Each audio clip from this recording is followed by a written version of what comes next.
Pour le titre de mon album Reconnaissance, je me suis inspirée du titre d'un des mouvements du carnaval de Schumann. Dans cette pièce-là, qui compte en fait 21 mouvements, qui ont tous des titres vraiment très évocateurs, Schumann fait intervenir plusieurs personnages. Il y a des personnages fictifs, il y a des personnages de la Commedia dell'arte, par exemple. On a Pierrot, Arlequin, Pantalon et Colombine. Il y a aussi des personnages réels, donc il fait intervenir Chopin, Paganini dans son carnaval, mais aussi Clara, qu'il surnomme Chiarina.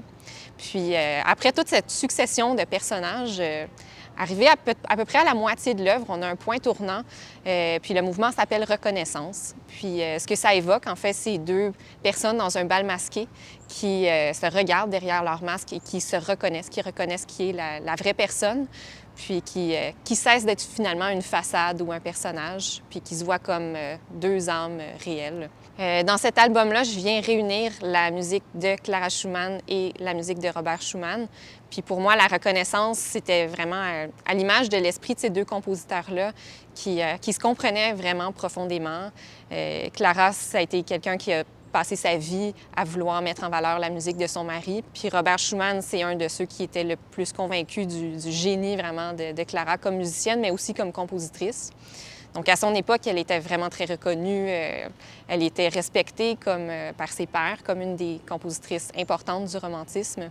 Puis pour moi, le fait d'enregistrer ses œuvres à elle, qui sont assez peu jouées aujourd'hui finalement, mais c'était pour lui donner une sorte de reconnaissance. Donc, d'où une autre raison pourquoi j'ai choisi ce titre. Alors, pendant plusieurs mois, finalement, en 2020, bien évidemment, j'avais plus de concerts à préparer. Donc, j'avais beaucoup de temps. Puis, je pense que dans la vie d'un musicien, d'un artiste, ce temps-là, c'est vraiment une denrée précieuse qu'on n'a pas souvent. Puis, je me suis vraiment plongée. En fait, ça m'a permis de lire plus que d'habitude. Je me suis plongée dans la biographie de Robert Schumann. J'ai lu ses lettres parce que ça fait super longtemps que je suis passionnée par sa musique, en fait. Puis je me disais, je vais lire sa biographie, puis en même temps écouter l'intégrale de son œuvre. Mais c'est certain que Clara a été une figure tellement importante dans sa vie que j'ai pas pu m'empêcher aussi d'écouter ses œuvres à elle que je connaissais pas. Donc oui, je l'ai dit, après 25 ans d'avoir joué du piano, j'avais jamais entendu les œuvres pour piano de Clara Schumann. C'était vraiment une découverte, une révélation, en fait. Donc, d'avoir ce temps-là pour me permettre d'explorer, c'est vraiment ce qui a donné naissance, en fait, à ce projet-là, qui va voir le jour aujourd'hui sous la forme de mon premier album. En fait, la musique de Schumann, c'est une musique qui est très énigmatique. Il a fait exprès, en fait, de cacher des codes secrets, de mettre des mots en musique avec des lettres qui représentent les notes de musique, de citer des passages, des mélodies qui a empruntées à d'autres personnes, dont le plus souvent, c'était à Clara qui empruntait ces mélodies.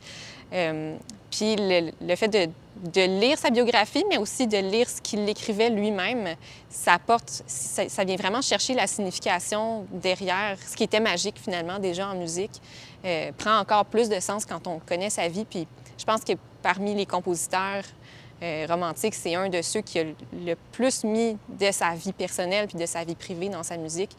Puis donc, les œuvres que je vais jouer, Le Papillon, Le Carnaval, ça a été extrêmement influencé par sa jeunesse puis son amitié qui s'est développée en amour pour Clara Schumann. Puis ça a été un amour plus grand que nature puis qui a vraiment donné naissance à des chefs-d'œuvre qu'on reconnaît aujourd'hui. Bien, en fait, cet album-là, c'est un projet personnel. Ça fait longtemps que je veux faire un album solo moi-même en autoproduction. Puis j'ai un père qui est passionné de la prise de son depuis toujours. Donc ça a été, je pense que s'il y avait une deuxième vie, ça aurait été son métier. Puis ça fait quelques années qu'il me lance des petits messages. Ah, on pourrait enregistrer un album ensemble, ça serait bien de faire un projet. Il m'avait beaucoup accompagné dans mes enregistrements de démos, puis tout ça. Mais là, on avait envie de faire comme vraiment quelque chose de plus artistique ensemble. Donc, quand j'ai commencé à penser à ce projet-là, je me suis dit, pour moi, c'était évident que je voulais inclure la participation de mon père. Puis, c'était important aussi de le faire en autoproduction pour avoir vraiment quelque chose qui me ressemble puis qui devienne aussi une carte de visite. Mais finalement, je me suis entourée de beaucoup de gens aussi. Puis j'ai fait une demande de subvention. J'ai eu vraiment la chance d'être soutenue par le Conseil des arts du Canada pour ce projet. Donc j'ai énormément de gratitude pour cette aide qui était vraiment inattendue. En fait, j'ai lancé cette demande-là sans avoir trop d'attentes. Puis, mais mon père m'a accompagnée du début à la fin du processus. Puis même après, dans le choix qu'il faut faire pour le mixage, puis quelle sorte de son. Je voulais... c'est sûr, j'ai fait appel à des professionnels, mais je voulais que mon père ait aussi son mot à dire, puis que ce soit un peu son produit aussi, puis que ce soit son œuvre. Donc, c'était vraiment une belle expérience. Puis, je dois dire qu'une des choses que j'ai préférées du moment de l'enregistrement, c'était d'avoir mon père qui était là, puis qui était vraiment une présence rassurante. Mon père était tellement calme, puis tellement patient aussi. C'est un mélomane aussi? Oui, c'est ça. Tu nommeras son nom? Oui, c'est un mélomane, Jean-Pierre Lusignan, donc qui était super patient, qui a passé des grosses journées à m'écouter, des fois reprendre 12 fois le même mouvement. Mais à chaque fois que j'allais le voir, ça faisait diminuer mon stress, puis ça me faisait passer un bon moment, puis ça a vraiment rendu ces 3 journées-là d'enregistrement au Conservatoire de Montréal vraiment agréable. Alors, ce cycle qui va commencer avec le premier récital. Donc, le cycle s'appelle l'Univers Schumann, qui va être décliné en 5 concerts. C'est un peu pour faire un tour d'horizon de la biographie de Robert Schumann et en interprétant la musique de Schumann et de Clara Schumann. Puis, d'amener... C'est une histoire qui est vraiment connue, mais d'amener peut-être un peu plus le point de vue de Clara comme compositrice à ce cycle-là. Donc, le premier concert, c'est un récital solo qui correspond au programme que j'ai enregistré sur mon album. Mais je vais avoir la chance de collaborer avec des chanteurs. Je vais jouer en trio, en musique de chambre. Je vais collaborer aussi avec une excellente violoniste, Alicia Choi, pour un duo violon et piano. Puis avec Simon Larivière, avec qui je fais du piano 4 mains pour le dernier récital. Puis le dernier concert, donc le 5e de l'Univers Schumann, il y aura la participation de Simon Larivière, qui est aussi mon copain dans la vraie vie. Donc ça a une signification particulière aussi. Puis c'est un peu personnel, mais la première fois que j'ai lu le journal de Robert et Clara Schumann, j'avais 18 ans, 19 ans. Puis, j'étais tombée amoureuse de Simon. Mais il n'était pas encore vraiment tout à fait là dans ma vie, mais il occupait mes pensées. Donc, en tout cas, il y a une petite boucle personnelle qui se boucle pour moi à ce moment-là.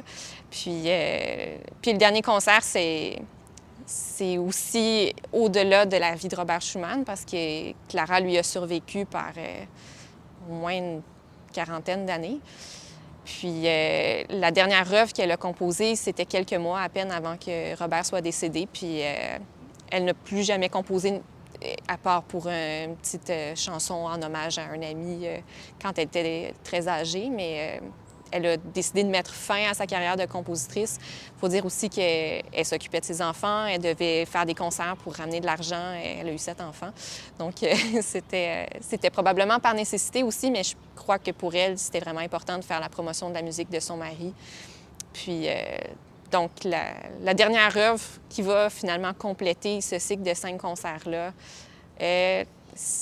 c'est assez émouvant quand j'ouvre la partition puis que je déchiffre cette œuvre-là qui est encore au stade de déchiffrage, mais c'est une émotion assez forte que je pense que le public va pouvoir ressentir à ce moment-là. Vous pouvez connaître mes activités, bien sûr, aussi en suivant ma page Facebook et mon compte Instagram. Puis ma musique sera disponible pour être écoutée en streaming sur les plateformes traditionnelles, Apple Music, Spotify et tout ça. Merci. Merci.